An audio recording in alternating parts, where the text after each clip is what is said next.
за да го држат човекот заробен.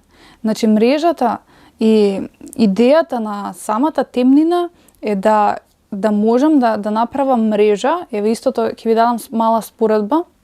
Во Англија сега прават дигитална лична карта. Значи луѓето да ги вовлечат, да веќе системски бидат целосно под владение и контрола. Значи да можам целосно да го контролирам светот, да му наметнувам што сакам, значи да го водам онаму каде што јас сакам, бидејќи на чело на државата на тие позиции стојат луѓе кои што прават огромни пари, кои што ја крадат државата, односно луѓето, бидејќи луѓето ја плаќаат државата. И врз основа на тоа нив ги води темна сила и затоа вовлекуваат вредности на на темни нешта. Значи за да се донесе таа, како да кажеме, идеја на тоа од сите страни да можеме да го притиснеме човекот да биде заробен. И навистина, еве реално да ги погледнеме нештата, навистина е така. Дали е со храната, дали е со енергијата, дали е со домот, со, не знам, еве со казните во правниот систем. Значи да се крадат луѓето, да се притискаат од аспект на казни, дали е со полагање за кола, образование, болници, што и да е, значи се ќе го направам тоа да биде притиснато од сите страни, да може човекот да не може да дише, за да можам јас да го вовлечам во оваа мрежа и да го владеам. Тоа е целата суштина, верувајте ми, тоа е целата суштина на овој век.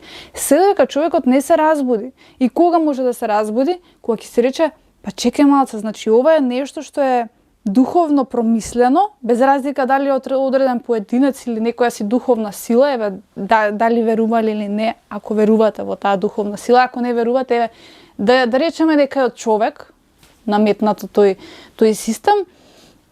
Значи јас сум во некоја игра, значи во туѓа видео игра која што некој ми дава мене плата и вели, слушај, еве ти плата, ти играј ми е играта. Значи играј според моите правила, а се е тоа измислено, еве од глобално ниво, кога ќе видиме земјата, кога ќе видиме 2000 години назад не постоело ништо, значи човекот изградил се, ќе сватиме дека се е измислено. И ако е се измислено, тогаш ја добивам свесност, значи јас сум во некоја измислена игра, значи јас сум во општествен живот кој што е измислен, наметнат, изманипулиран, вешто изманипулиран врз мене, за јас да му се вовлечам. Јас фактички работам во него, значи заработувам пари, некој друг ме плаќа и јас ја играм играва која што ми е наметната. И каде е моментот, значи кога јас ќе речам чекај малку, ако оваа моја работа носи одредени колективни последици или последици на земјата, значи јас морам да бидам одговорна или одговорен и ова да го прекинам. Ќе инвестирам во себе, ќе бидам одговорна, ќе работам, ќе развивам таленти и полека со храброст и со Божја помош да некако се одвојам и да бидам понезависен. Што и да било, макар бил и надвор од градот. Па што мора да е во центарот на градот? Не мора. Затоа што центарот на градот, гледате, е направен за да го држи човекот заробен. И ама не само тоа, знаете што е најголемиот проблем? Заробеноста на тој дух на човекот му носи на здравствено поле последици.